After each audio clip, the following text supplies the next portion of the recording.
अस्सलाम वालेकुम दोस्तों। जनाब अज की वीडियो साड़ी है कि मैं आंदी हुई है सुजुकी ते जनाब तुम वेख सकते हो मैं गिनना सीमोट ते हुण जनाब मैं सीमोट गिदा है लात ते हुण मैं वैन पिया है जनाब अपने घर ते अगां दे नज़ारा वात तुसां नूं विखाने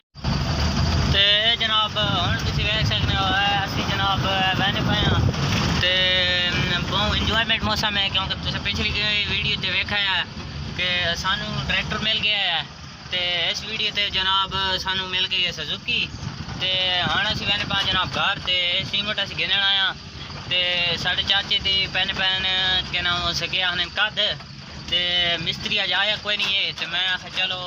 घर आला आखा बनो ते तुसीं गिना के नाम सीमट ते हुण मैं आया सीमट गिना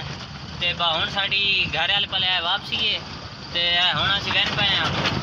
ते अज दी वीडियो साडी छोटी जी है सानू गाने आज सानू सुजुकी मिल गई ते आज बड़ा इंजॉयमेंट वाला माहौल आज भी बना पिया है ते अज दी वीडियो साड़ी ये कुछ ही है ते